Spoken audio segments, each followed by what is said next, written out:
Fala, pessoal! Os últimos 3 jogos do Inter no Brasileirão foi aquela quebra de expectativa, aquela ducha de água fria. O Inter que vinha de 16 jogos sem perder, perdeu os últimos 3 jogos, terminou em quinto lugar com 65 pontos. O Internacional também, o que leva de lições com esses jogos, é que o Inter precisa se qualificar para 2025, porque o Inter em 2025, além de ter o Brasileirão e Copa do Brasil, vai jogar Libertadores da América. E se formos pensar que contra os times do G6, que teve 10 confrontos, o Inter fez 12 pontos, isso mostra que o Inter precisa ter mais elenco para conseguir em jogos decisivos conseguir fazer melhores enfrentamentos. Nesses últimos 3 jogos, tudo bem que teve, que nem disse o Roger Machado, a corda que estava esticada pensando em título acabou afrouxando quando perde para o Flamengo. Daí depois acabou perdendo para um Botafogo que faz um ano fantástico, que está iluminado, que faz o melhor ano do Botafogo em sua história. E contra o Fortaleza teve vários desfalques. Mas mesmo assim, o Internacional ele precisa qualificar porque o futebol brasileiro tem mostrado. O Botafogo é um exemplo. Há 3 anos atrás estava na Série B. Veio uma SAF, trouxe dinheiro, uma SAF bem organizada, porque não é toda SAF que traz resultado. E o Botafogo, em 2022, não correu riscos de rebaixamento. Em 23, brigou pelo título do Brasileiro, mas acabou dando uma super pipocada. E em 2024 está colhendo os frutos do trabalho com um título brasileiro e um título da Libertadores. O Flamengo, ele ficou um tempo que ele teve que evitar de gastar, mas depois, desde que melhorou financeiramente, vem sendo um expoente no cenário nacional, principalmente de 2019 para cá, nacional e internacional, porque também um Flamengo ganhou 2 Libertadores, 2 Copas do Brasil, 2 Brasileirões, 2 Supercopas do Brasil e vários estaduais, enfim, dominou. Palmeiras é a mesma coisa.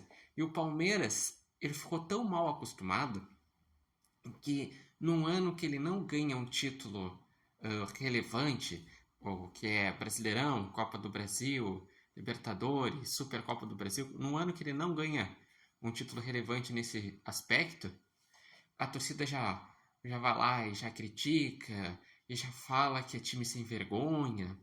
Enfim, se quer chegar no nível desses ricos, precisa qualificar. O jogo mostra que as estatísticas de finalização e de posse de bola não foram ruins do Internacional. O Inter deu 11 finalizações e 63% de posse de bola.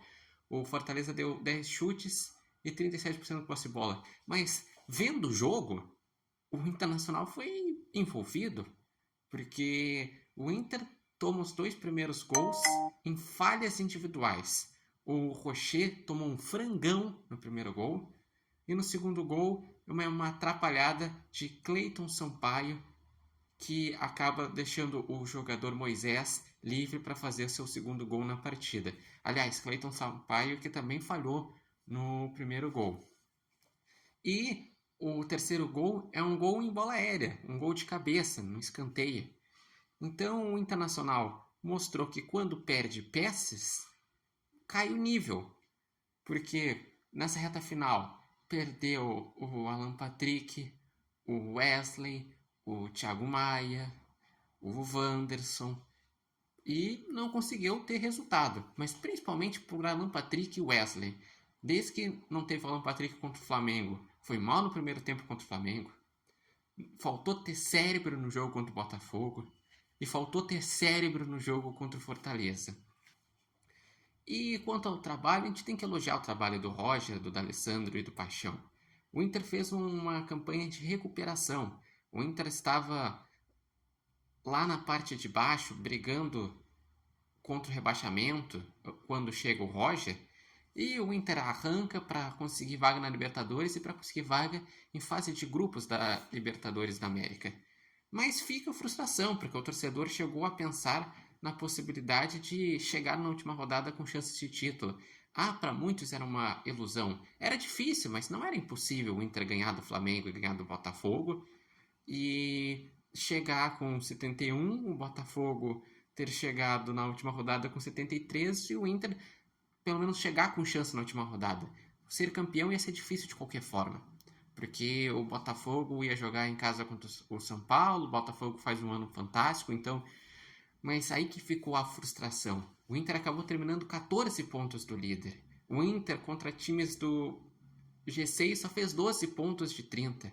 Contra times do G4, o Inter só fez 5 pontos, que foi o Inter ter feito contra o Palmeiras 4 pontos, um empate e uma vitória, e um empate contra o Flamengo, porque de resto foi uma derrota contra o Flamengo e 2 derrotas contra o Botafogo. E pensando em campanha geral, foi a 6ª melhor campanha do Inter no Brasileirão de pontos corridos. A melhor campanha foi o Brasileirão de 2022, que o Inter foi segundo lugar com 73 pontos.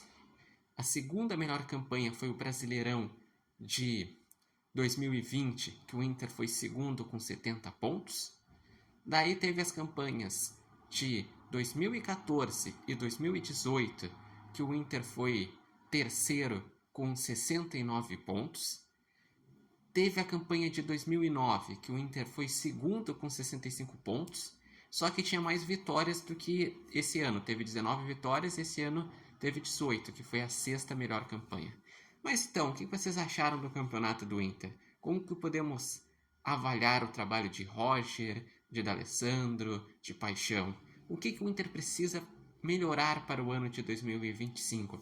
Como podemos analisar a temporada por inteira do Internacional em 2025? Eu considero uma temporada ruim, porque o Inter não chegou à final do Campeonato Gaúcho, o Inter caiu cedo nas Copas, o Inter foi eliminado nos playoffs da Sul-Americana, ou seja, não chegou nem às oitavas, foi eliminado na terceira fase da Copa do Brasil, então foi muito cedo.